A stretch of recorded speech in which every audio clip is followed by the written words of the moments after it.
Happy Friday! Happy Friday. Friday! Good to be back on the LTRE podcast talk show thing that we have here. Listen, Um, last week, John, me and Carlos were actually saying like, John who? yeah, Like John who? you know what? Maybe I just don't need to be here anymore. I can understand that. Who needs We this were space? crushing it. We were rapping on some stuff last week. Tell you what, dude, a lot has happened in the past week, but last week was a good app. But we're excited today. That's We're right. excited today. I can't wait to get into it. We have some fun updates, totally non-real estate related. But it's football season, and Oh tell yeah. us your pains. Listen, no. It's not even a topic. Don't throw No, shit it's up at the there. bottom of the screen like it's a It's real there. topic to talk It about is my a real football team. topic. You want to talk about it? We're gonna do it. Let's do this. I was talking about it pre-show because I was bitching because I feel as if for all fantasy football players out there, we have two problems. One, injuries. Mhm. Two, our significant others don't understand how hard it is to run a football team. How much research has to go into it. Why we're so angry on Sundays when someone doesn't catch the ball or get in the end zone when you know somebody just sniped the ball from them. We all hate those touchdown vultures. But I'm the worst team in the league this year, guys, and I'm not going to front. It's just frustrating. My team's always putting up numbers, but you know what? I always play against the motherfucker who has the best week of his life. Mm. So we track like points scored against, Mhm. like, and I have like one of the highest points scored against. Like when everyone plays against me, they score their highest points ever. That and I just get injuries. Like fucking the running back for New England went down this week. I got 1 point out of him before he got injured. It's a struggle, guys. I don't think I'm winning the pot. I am what are we at? 1-4. I'm a 1-4 now. So we play 16 games. So I mean, there's still a hope if I make a run for the Just rest get in the of playoffs, season. baby. That's all that matters I in mean, fantasy. that's it. Usually in our league, you have to have 8 wins. Typically, if you're like 8-8 or 9-7, you'll make it into the playoffs. I got to make a run, so we'll see. Okay. I've got some quick questions here. Being a person who understands the game of football, does not watch it, and has never done any fantasy thing in my life. So you pick. I understand the amount of work that goes into picking the team. Is there like maintenance as the season? So I just want to say this for everyone who doesn't play a fucking IDP league, y'all are bitches. IDP leagues are where real champions are made because it's an individual defensive player league. So most people just pick their offense and they pick one team as their defense, DST, right? Defensive team. But that's not how we play. We play IDP, which means we have to pick cornerbacks, safeties, linebackers, defensive tackles, defensive ends. We have to fill out the whole thing. And the problem is, right, there's not a lot of news on those guys. Everyone reports on the running the offense, but it's forever trying to sort through player reports to figure out the defensive injuries, who's playing, who's starting, what the stack of like the first string, second string, if someone goes out, who stepped in offense. I know, right? I know if Derrick Henry goes down, I know like Dontre Hillard is going to be the next up running back. So I can stack him on my bench in case my main running back, my stud, goes down. I got my next guy up. But on defense, it's not like that. So it's a lot of maintenance. And on Tuesday nights, you have to research waiver wire for the waiver wire on Wednesday. It's a lot of work. And there's a lot of different types of leagues. But my wife's always like, what are you doing? And I'm like, stop. I'm researching my team right now. Leave me alone. She's like, what do you mean you're researching your team? Somebody got injured. I got to figure out who's replacing him. And it's like she doesn't, they don't get the football thing. So it's a tough. That sounds exhausting. Tough being me. I'll say that much during football season. Mm-hmm. And then when you don't have cable, it really sucks because it's hard finding the games online to stream. NFL makes it really horrible. If we could tag Roger Goodell in this podcast and somehow get him to get his shit together so he has one location where I can watch all the games. Because they license with so many different things. Like you can watch some games. It's on Prime, on Amazon Prime Live, Hulu Live. Then they have NFL, NFL Plus, but that only streams so many. And they all want to nick you for like $60 a month for this, 30 for this. It's tough. And then NFL Red Zone is a whole different package. Mm-hmm. Sorry. Shout out Scott Hansen for Red Zone. That guy brings more energy than any sports announcer I've ever I seen. haven't seen that since I had DirecTV like 5 years ago. And I don't want DirecTV just for the NFL. I had to get Sunday Ticket this year for the first time just so I can catch Do you my have Ravens games. DirecTV? No, I just got Sunday Ticket. Sunday Ticket to go. It's like $70, but you only pay it for 4 months. But I'm doing that specifically. I don't get it. Wait, whoa. Dial this back a second.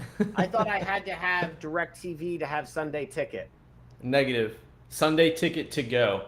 So you have to stream it like on an app, like a Fire TV, tablet, something like that. I'm specifically doing that just because the local game that I pick up is Miami Dolphins, and I'm doing that. That motherfucker. Yeah, no, not at all. Dolphins all the way. But Ravens are the only team. So someone who's a retired fantasy football player, for those two reasons, injuries and just not picking, and people in my leagues always put in more research and time. That's like the biggest thing I get frustrated at is like when I see time in the past that I like wasted, I'm like, damn it, that's so annoying. So I'm like Papa P, except I just got too frustrated. I was like, you know what, I'm buying back my time here. But for someone that doesn't follow fantasy, the only thing I care about is watching the Ravens. That's like the one game I'll watch per week. So I had to get Sunday Ticket to go. I need you to send me the link for that, and maybe we need to drop it because I was doing me and my son were doing. I was doing it. He was standing behind me and saying, "Dad, did you find it yet? Dad, did you find it yet?" I was googling a whole bunch of shit yesterday trying to figure out how we could get the Dolphins game, but the local I couldn't get any games. We were getting the Bucks and the Falcons, but even I wasn't getting that on the Amazon Prime because I pay for CBS channel on Amazon, and I was supposed to get the games and I didn't, and I couldn't figure out why. I would love to know about this direct NFL Ticket to go because I thought I researched that and it said that I couldn't do it. So if you have it, I would love to pay for that. Yeah, I have it. I'll hook you up. My family loves football season. Just kidding. They don't. Except for my son. He's starting to love football. I think he just loves hanging out with me when we watch it. But yeah. Love that. That's awesome. All right. Let's talk some real estate. Now that we've gotten some updates on some football. So we want to kind of dive in this week to talk about planning in real estate businesses, real estate investing businesses, with my Berkey water.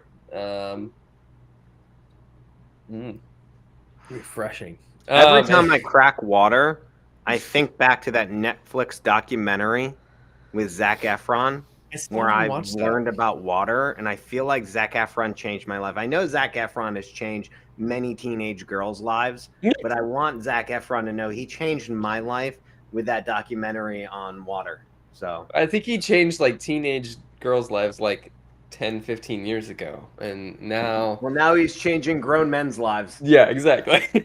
No homo. No homo. Got you, bro. He's hitting all the demographics. Yeah, exactly. Cool. All right. So, we want to talk about planning. So Q4 just started last week. And you've got 2023 coming in, and we just started having this conversation of like, you know, a SaaS business planning, like what does Brandon do in his businesses? Maybe even like personally what you should be looking at. And so it'll be fun to have a discussion about this. And it's going to be very off the cuff, because we started like trying to create an outline and we just started having good conversations. So we're like, let's just go live and talk about this. So I think the first place to start with is, Brandon, you were saying in our pre-show little chat here is like, can a wholesaler even plan? And when we say plan, we're talking about like, you know, writing things down. You've created a budget. You've got all these projects lists. You know that, you know, these people are going to be in charge of them and you're going to do them on this date and this time. And you hope to achieve these results.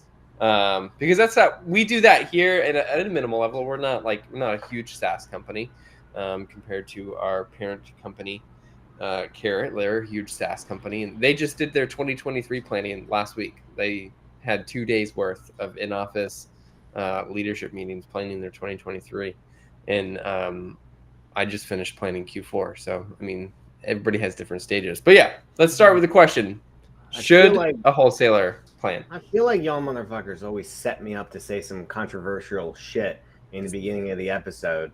So like, I personally thought we were starting with John, but obviously he just wants me to say some shit to get everyone riled up. Oh, I that's why think people come, planning right? is a lot of guru hype. I do believe that you plan and budget, and I do, but it's really hard.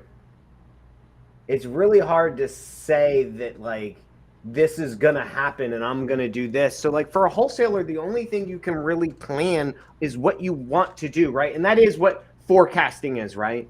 Forecasting is what you want to do. Yeah. And it's one thing. So there's different, God, this is so complex, but there's different stages in a business cycle, right? And sometimes when you're at the growth phase, right? And the maintenance, right? You're at the growth, you're almost at the top of the cycle and you're just kind of growing and maintaining. You're right here and you're maintaining. You have solid business foundation and it's real easy, or let me say easier to forecast, budget, and plan what you're going to do because you have a very robust history of where you've done and where you can go from that. But as a lot of newbie investors, they hear that they have to plan and they have to do all these things. And I equate it to war. Nothing ever goes right. It's bloody fucking mess. You could barely see. You're trying to fucking figure out where the enemy is. It's tough sometimes. And so what I was saying pre-show is, yeah, you can plan. I want to make X amount of money. You work backwards, right? And okay, I know if I want to make X amount of money, my average deal size is this. How many deals can I get? Well, it depends on what my lead to deal ratio is, and for us, it's opportunity to deal ratio, then lead to opportunity ratio. Then from there, I need to know it splits off for marketing and for sales, right? From there, I need to go back on the marketing side. I need to say, okay, if this is how many leads it takes to get an op and how many ops it takes to get a contract and contract to close, here's how much marketing I need to do and how much data I need for that. And then on the sales side, I go from my contract to op, my op to lead, and I say, how many leads do I need to talk to or how many dials I need to make in order to get to an opportunity to get to a contract. And we start tracking that. We kind of went through it last couple weeks ago when I showed the Excel sheet I was making where I tracked that. All of those things are possible. But when you're planning that, it's just a hope and a dream of what you're going to do because many things can sidetrack you from those goals. And I think people think that when they implement a budget or a forecast in month one, that all they're doing is working on a path like this to get to it. And if somebody, and so that's what I was bitching about. I was like, man, like everyone always talks about planning and stuff, but no one talks about what happens when that employee you were counting on quits. Or what happens when, you know, like for us, we were planning on doing radio and I wasn't able to negotiate the terms. And my partner, aka my wife, refuses to let me to pay more than what I'm supposed to pay based on what the people who do it say I'm supposed to pay for it because I wasn't able to negotiate with the local station good enough. So that didn't happen. And that messed up how many leads we were expecting to get from that. And then you have to make up for that in other places. So that's what I was talking about of how as a wholesaler, I think budgeting and forecasting is more secondary as kind of like getting your systems and processes in place and really focusing on understanding your numbers, not where you're going to go. I think you need to understand where you are so much. And I think that's what everyone needs to focus on, especially in today's economy. And I'm ranting here, but fuck forecasting. When the world is collapsing around you, all the best plans can be laid to waste. Yep. So it's like I'm sitting here saying, if you were a hedge fund person and you're like, man, I just got to do this high equity data and like, fuck it, man, I'm going to make a shit ton of money. And we did 100 last year and we'll do 150 this year. Well, about 5 months into the year, that plan got laid to waste. And then you needed to pivot. And so your forecast goes to waste and you spend all this time planning it. And it's good to give you a direction. But I personally like to focus on where I'm at. And from there, I can figure out where I can go. And if where I'm at isn't good, planning where I'm going to go is fucking pointless. It's pointless. I love that. And, you know, we adopted what? Okay. We adopted a similar kind of view because we would like come up with these like crazy numbers or like, let's do these initiatives. And they would just be like thoughts and ideas. And what Carrot, since they acquired us, kind of taught us and what we implemented in Q3 was our plan is like all metric based. So it's like, okay, I have this area I want to focus on, and inside that area, I want to increase this metric to this level, this metric to this level, this metric to this level. And then inside each of those metrics, there would be like a project that relates to how we believe that metric could be increased. So Exactly. like, for example, it's like increased website conversions of people to demos for investor views. The ways that we feel that could be increased, and we had an exact number. Like I think we wanted to go from like 2.2% of the people who come to our website to like 3.5%, which would give us the demo counts that we were looking for. And then over there would be like, okay, we need to redo this demo page. We need to have like a better description of features on the page, and then we kind of work through those projects. But it's interesting when you say, okay, well, sure, John, you're a business with how many employees do we have? 11, 10, 11, something like that, 12. And it's easy to delegate that. But what if I'm a team of 3? Like, how long has Carrot been around? Carrot, oh gosh, it's a good question to ask. 10-ish years probably. Yeah, I think it's about 10-ish years. So it's easy being hot when you were born with good looks. Right? Like people are like, man, it's easy putting on an Armani suit and looking dapper when you're blessed with a chiseled jaw and perfect hairline. And that's the thing, is like Carrot's blessed. They are one of the few companies that is multi-million in revenue. They've been around. I mean, I've been using Carrot for, I don't even fucking know how long, 7, 8 years. So they've been around longer than I've been using them. Yeah. So it's real easy to say to do that shit when you look across the table and there's somebody to do that. Mm-hmm. And you say, hey, what's our web conversion? And they're like, well, boss, the web conversions are this. What are we at now? 2.2? I want that at 2.0. What do we have to do that? Well, we need to get John over here to do this, this, and this. And by my estimates, we should be able to get that down. That's easy because they're in this cycle of their stage of their business where they can do that. That's all I'm getting at. Is I'm not saying it's bad, but like Carrot excels at what they do because how many employees do they have? 50 something.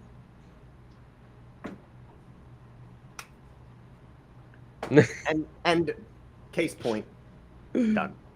Yeah, but I mean, what I just explained is a very minimal version to what they do. It was like the kind of bare bones, like, hey, your team is still like adept, still like figuring out a great growth strategy, like you guys can pivot quickly. And so, but to your point though, like my eye-opening moment was associate the projects that you're going to do in whatever time frame you're going to do them to the metrics. So like, for example, like relating it back to what you were saying, like if you put X amount of dollars, you work all the way back down, and you need X amount of data, and you're like, okay, well, last quarter we did this amount of data, and to get to our goals we gotta like double that. How do you double it? Like what in order to double it, what do I have to do? And that's where you start to come up with like, well, I gotta hire somebody to pull data, and then you need money to hire. So that's all I'm saying is like, so money's not a problem for you, okay? Carrot makes a shit ton of money. InvestorFuse has been around. You guys have recurring revenue. Mm-hmm. Wholesalers don't get recurring revenue. We're not on a subscription basis with sellers where every time they sell a property, new month, gotta sell my property to Brandon. It doesn't work that way. So you guys have this luxury, and that's where I was saying before the show, I used to do the budgeting and forecasting for Hughes at the parent company level back when I was in corporate. And you know how easy it was to forecast and budget? Real easy. Because they were a multi-billion-dollar company with decades of data behind it. And when all they did, we copied the Excel sheet, we added the growth rate, and we're like, here's how many widgets we need to sell. And as a result, here's how much product we need. And it was easy. Yeah. But as a wholesaler, if I want to double my data, right, or double my marketing, to double my data, I need the money to do that, right? I need a person to help with that, right? And then I need the money to market that, not just to buy the data, skip the data, do that. But then I need a salesperson to increase to do my answering the calls, right? But then on top of that, I need someone to actually convert that. Somebody can answer the calls, but then I need training. Inside each one of these things is a daunting task, like you were saying. So Carrot's like, Oh, I need to decrease my web conversions. John, hop on that. And John, what do you need to do? Well, here's what I need to do. Bro, like, where's the money coming from for all this? John's already getting paid, right? Or whoever's doing is already getting paid a salary. So when you say do something, they go and do it. Mm-hmm. But I need to go buy data. I need to skip trace it. So what, $1,000, a couple $100? Let's just, data's getting cheaper and cheaper.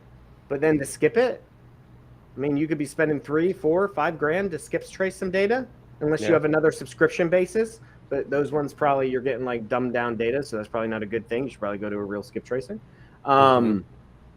Hire somebody, so you're out again another $500, $600, $800 a month. But the real money comes from your salespeople. Yeah. And the marketing. So like, if you don't have that money, all the planning in the world isn't going to do something, or you plan and then that deal doesn't close. Yeah.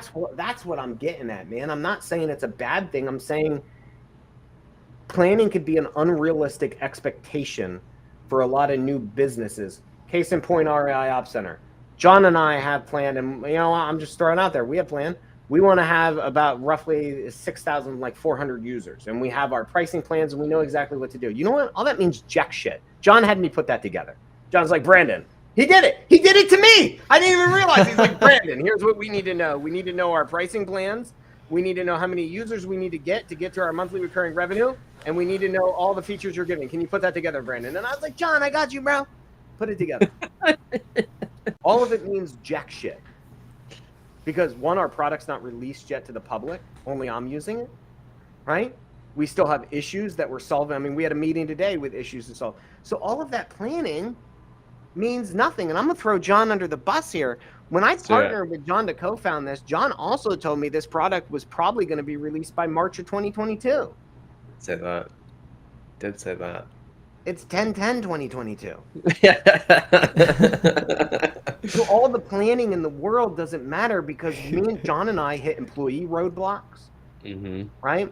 We had to make new tech deck stuff for people to understand our product when we were hiring new employees. There was so much in there that John gave me this big picture coming from the tech background. And he was like, Brandin, here's what we need. And a lot of it comes from InvestorFuse and from Carrot. And you need to have all this, Brandin, if we want our company to succeed. And so I did it all. And none of it worked out. And it's... But... No, you keep going, and I'll go. But it's all I was going to say is 7 months later, we're still kicking and moving. Don't get me wrong. Right. But I didn't really need that plan, did I? It's nice to have it in the back, as devil's advocate. It's nice to have it in the back of my mind to know what I'm trying to get to. But the year's going to finish, and we're not going to achieve those goals, and that can be a very demoralizing thing for somebody who is told to set your goals and plan. I think that's where we get off on things. That's why all I'm saying is I would rather focus on the now, right? And get all of that and get my systems and processes while having a visionary big picture of where I want to go, and focus on all the pieces to make that picture happen, and not worry so much on the minutia of all the details of the planning and budgeting. I need to spend this much on VAs. I need this much on marketing. I need this much on data. Bro, like, if you don't even have your training and your onboarding and all that shit in order, all those numbers aren't going to make sense the second one bad thing goes wrong. Yeah. So at minimum, I was going to say, at minimum, playing devil's advocate, still probably a helpful exercise, but it's just not as, like, it's just not going to be used right away. And obviously when you hit something like that, like, that's a good example of like a major timeline roadblock when you think something is going to happen, months earlier. To play devil's advocate, at minimum, I would say, hey, it's good to have that big vision. It's good to go through that exercise. So maybe when you guys revisit planning, you're already... But that's the bare minimum of what it is. That's not the focus of what your day-to-day business. Like, you're not looking at that every single day, reviewing it every day, spending time, mental energy, mental creativity on it, which is kind of like the foundation of this episode. Because it's easy to get caught up in everybody right now. Yeah, everybody right now, all the wholesalers and everybody's talking about, oh man, I'm going to finish out 2022 with this much revenue and did this much. And like 2023, man, we're going to like double that easily. So it's like, okay. I would love that easily. Yeah, we hear you. Carlos, is you're right. Exercise. So they say to learn from people who have made all the mistakes that you don't want to make, right? And if making mistakes is a test of wisdom, goddamn, I'm up on the highest mountain because I've made every mistake in the fucking book and I'm still making them. But when I joined Raphael's thing 5 years ago or whatever, he was, here's my Excel sheet budget, plan this, and I did it. And I was so focused on that for like the next year or two, right? And making that sheet, handing it to everybody. John even knows because I had him make me a Plecto board back in the day. That's John's not going to do it for you now. Sorry, guys, he's too busy. But back in the day when John was a Podio guy, he hooked my Podio up and my Plecto up. And remember, I was measuring everything, and I had the speed dials, little speedometer things to get to my goals. And because I was so focused on that, I neglected where I was in my systems and my processes, and I didn't understand that to get to those things, right? I was focusing on the front end and not the back end.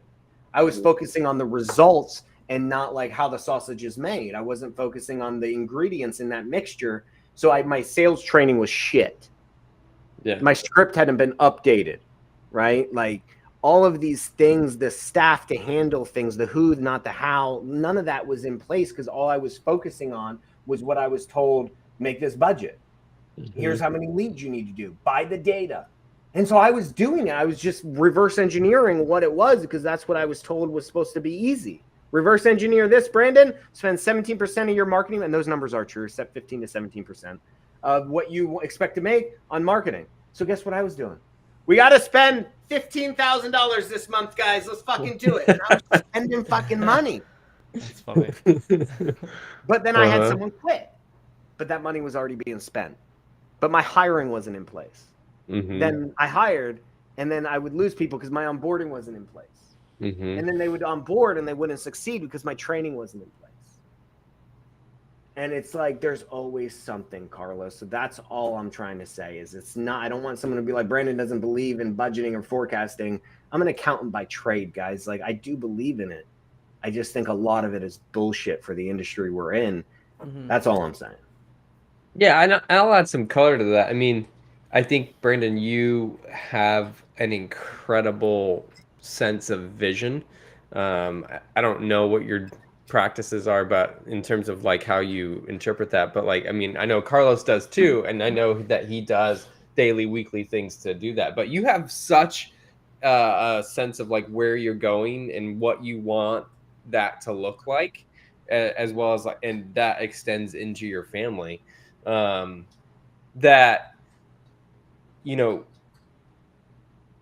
if somebody doesn't have that, then they may not be able, and I'm going to like present a terminology here, like fluid planning, where fluid planning may not work for them because they're just like, to focus on the day to day and then not have any idea of where you're going and what you want wouldn't work either.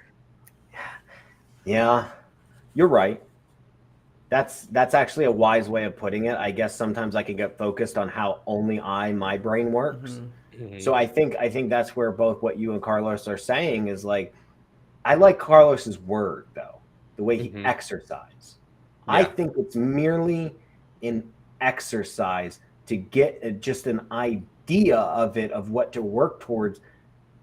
Don't hold it as gospel is what I'm saying, and think it's easy. That's where I'm saying, let's step back and then focus on all the pieces and understand that, again, like, where do you even get that fucking number? Let's just talk about that. Where do you get the number of what you want to make? Random. Like, live Brandon talking to a seller negotiating when a seller gives their asking price. Where did you get that number? I usually say, I'm really having a hard time trying to figure out how you got to that number. Do you mind if we talk about that for a moment? Free tip, pro tip. That's all I'm saying is like, what, 100K, 250, 50? We pick these round numbers. I've never seen anybody. So like when we did budgeting back at Hughes, it was never a round number. Okay. You never looked at this company's balance sheet or P&L profit and forecasting, and it was like $1 million dead even. We had real numbers, right? Like you're calculating costs and widgets and prices of resale, and it's always some weird 1,976,000 in this. But in wholesaling, we don't do that, do we? I want to make 100K. Fuck, what do I got to do that? I want. I want. So I agree with both of you. But what we're picking is not founded on any real logic. It's founded on wants and desires and what we think we should be making, but not on what we can realistically make. Now, it's different if you're performing on your second year and third year and you said you made 100, let's just say 500 grand. Is it possible for you to get to $1 million? Yes, it is. 100% possible. Yeah. Is it realistic that in year 2 you get to $1 million? Maybe. It depends on what you're targeting, right? Like what type of deals you go after and how much money you actually saved from the prior year. So I think like we make these numbers. Is it possible to go from 500 to 2 million? I mean, it has been done. Do you want to is another good question, though. Do you want to? But I think there's a lot of things. And I think when you see it on Instagram, it's tough because I could think of a few people. And when you see somebody get success, you have to understand, no matter how successful somebody is, that success is going to get taken away from them at some point. And I'm not saying permanently, and I'm not saying to zero, but the person can make $2 million in a year in their first year, but that person hasn't encountered any major problems yet. And I don't know any business, not just in real estate, that hasn't encountered some type of problem that has given them 3 steps back after they take 2 steps forward. Yep. Totally agree with that. It's an up and down. And, I want to get to some like practical insight here of like, okay, guys, I've been listening to your podcast. Now what do I do? But okay, let's do this. So I think it's interesting, this whole kind of like concept of, you said it right, where like we have recurring revenue, a wholesaler does not. So it's easy for us to plan a little bit and budget and say like, okay, we need this person to do this. But you've gone through like hires, like I know through the last couple of months, like you've hired your sales trainer. Is that what you call them? Or sales trainer? So how do you get to those decisions of it's time to pull this trigger and do something like that?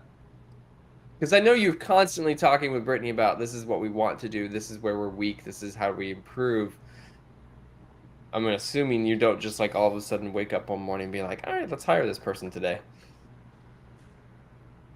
That's a wild assumption, John. No. Because you're talking about like a wholesaler, you need the money, and the money comes from a transaction basis. There's no reoccurring revenue. This is sales, baby. This is sales. So the benefit John has is he doesn't have to start over every month. Right. Like John's blessed. He gets money every month no matter what, as long as he doesn't lose people. So his biggest thing is to keep people. For us, we don't have that luxury. Every month you start back at 0. That's the curse of sales. It's the gift and a curse. Every month anything is possible, but at the same time, you have to start back at 0 to prove it. It's like winning. Every time you climb the mountain to success and to create a win, that feeling is fleeting, right? Yeah. You immediately, after that win, you immediately have to start back and work on your next win. Your wins don't stack. Your wins are individual. Right? You don't win and then your feeling stays there forever. You immediately have another mountain to climb, right? You're climbing a mountain, you plateau, climb a mountain, you plateau.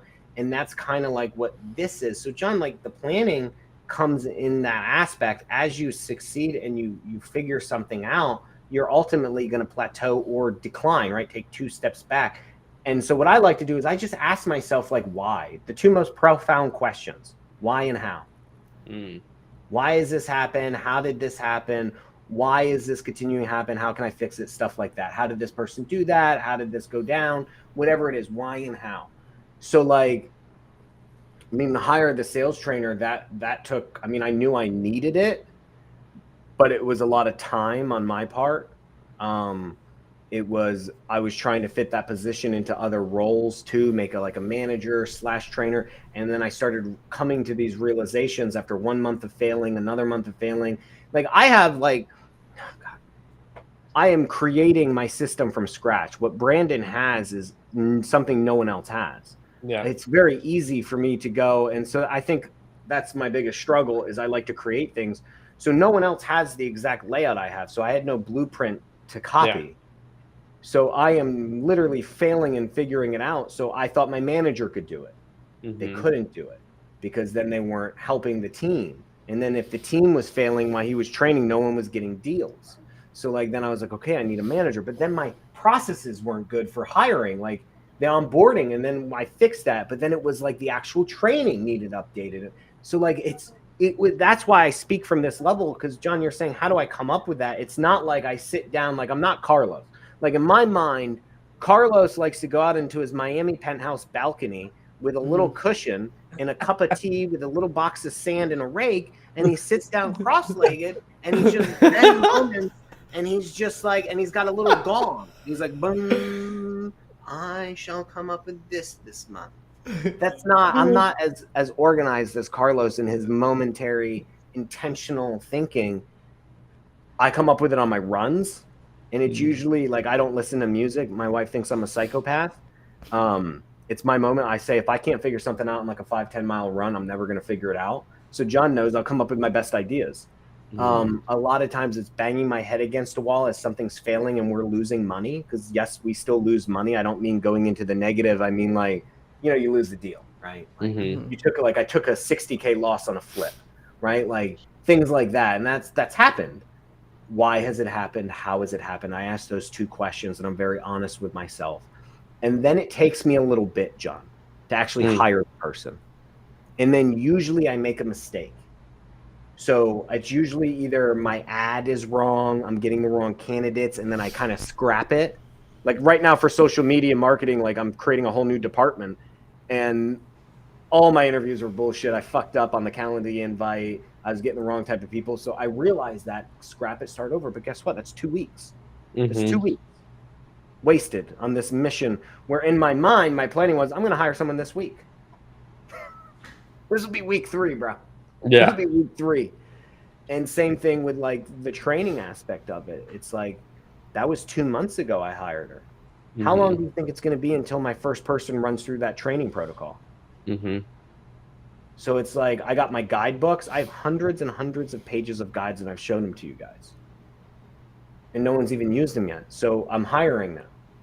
Guess what? I got to go through the interview process. I got to go through the hiring, and then I got to get them onboarded. So before I even test this whole thing out, I could be 3 months, 4 months into it. And if it doesn't work, guess what I have to do?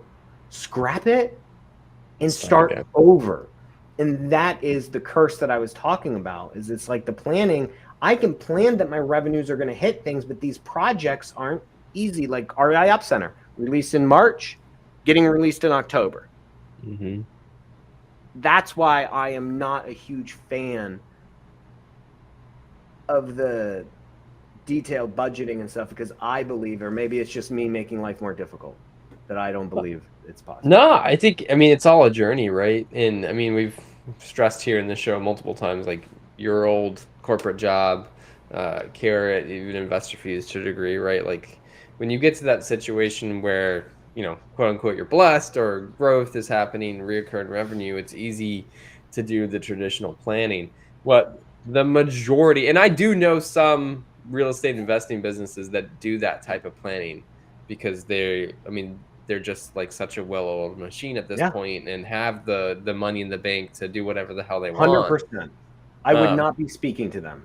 Yeah. We're talking like, I would say the 90% of all the other real estate investing businesses, it's about the journey, and like you need to know where you're going to some degree. You need to like have some realistic goals. And I think too, like I want to stress, like Brandon, you wouldn't be able to ask why or how if you did not have a base understanding of the metrics that you and your team track every single day. You cannot ask those questions without that data. And we go back to our KPI episode. Talked about that there a couple of weeks ago.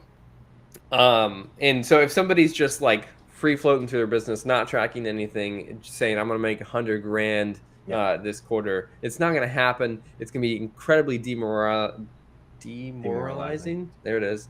And that's a real thing too. Like I've had that issue with planning and goals. Like, you know, I mean, we're in a CRM space. It's highly competitive. Like you think that this will happen and it doesn't happen. And so like this Q4 reviewed Q3 and I looked at that spreadsheet that I talked about where it's like we're going to increase this and this, and not all of them are green. Some of them are green, some of them are yellow, some of them are red.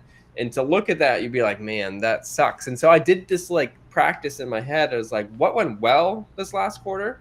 What didn't go well? And then I brought that same question to the team. Carlos was on the call and it's like, what went well and what didn't? And we made a list.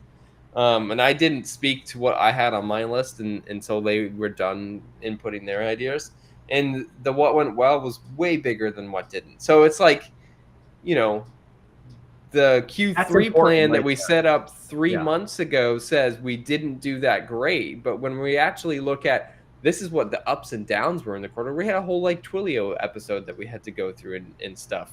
And it's like, and a bunch of other things that we released product wise, like all these things went great. And it's like, sure, we didn't hit the plan, but we still, we still did do great and amazing things, like incredible like advancements in employees, like they like rocking it and took some great things on.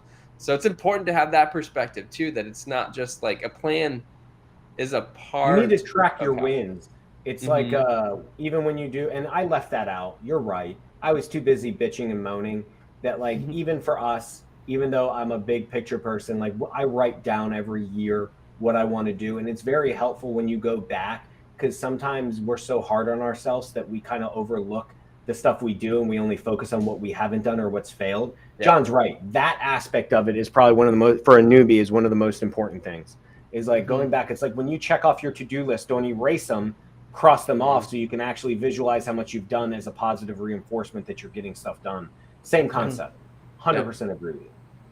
Yeah. That's a lot of meeting structures and planning things start with like when you're the very top of the meeting is reviewing like what you've like positive things that you've like done. And like Papa P said, not just to like literally see a list, but it also reinforces like that's the same reason I tell people not to say sorry for like minuscule things. Like if you say sorry 50 times a day, you're almost building it into your head that you're like like doing bad things.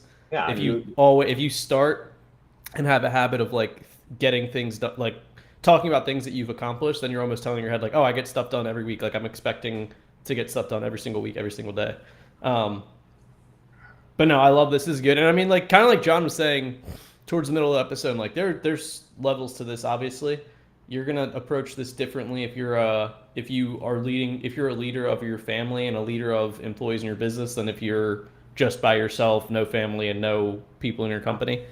The Brandon talking about me out on the balcony is hilarious because it's so accurate. Instead of a gong, I have a steel tongue drum that was gifted to me, but that is maybe the funniest thing I've heard on this entire show. That's hilarious. It's also going to be different, Carlos, based on like I just do things differently, but it's going to be based different upon if you have a plug and play system. If you bought a Keekly franchise, this doesn't even apply to you because you have exactly what you need to do laid out for you because it's been done, right? If you go to a mastermind or you want to go to a workshop, right? And the person who's running it makes $5 million a year and they give you all of their documentation. And let's say you're new and they say, here are the positions you need. Here are the metrics you need to do. Here's the phone lines you need. Here's how you have to set everything up. Again, totally different. All of that. But when you're doing what I do or what a lot of people do, and you're trying to make your own way and build your own business unique to you and your lifestyle, that could be very tough. Now, listen, just trying to say here, John used a very key word, how demoralizing it can be as you're running through failures. I personally think you have to have a strong back to do this type of stuff. Unless, again, you take the easy way out, and for you, it's all about money, and you just want to make money, and you don't really care about the process. You don't care about the journey. You're like, just give me the shortcut. Let me make money because next year I'm going to be doing something else. I want to make $500K doing this, and I want to bounce to go do that. Totally get it. This is not for you. I've been surviving. I've been a real estate survivor for 13 years, and a lot of it's been up and downs. And I equate that to like my mom and my dad on like how they raised me to never give up. Like you're never quitting. And that's what I think is like great about our society. And I think we need to like really kind of, what's the word, like expound upon it, right? Like really push that upon our next generation. Is that life ain't going to be easy. You don't get a fucking first place trophy for shit in life. Okay. You don't get a second place or participation trophy in life. You don't get a participation trophy. I used to throw my daughter's participation trophies out. She fucking knows. She knows. She knows. My ex used to get so pissed at it. I'm like, there's no such thing as participation. You don't get a participation trophy in life. And I was raised different. You finish first or you're in last. Like you have to be able to create something. It's on your own back. And when you fail, you get up again, right? And that's the thing. And so it kind of touches on Pulse of the Week, John. I sent you guys, I'm pretty sure I sent you that whole thing about the military. Yeah. I saw them posting about it, how the media now thinks we're training too tough on our military. I know. Like, how is that even fun? I know how hard it is just to run a business. I can't imagine going to war and, like, they want us to take it easy on them. For the Navy SEALs. Did you see that? Like, I was telling you guys about that. The Navy SEALs were using real tear gas. And now the media is jumping on top of them. Crazy. That's their job. It's like a police person has to get tased in order to be able to carry a taser. We're just gonna say no? Like, so you have to go talk to a seller to get a deal. Yeah. Like, it's what they do.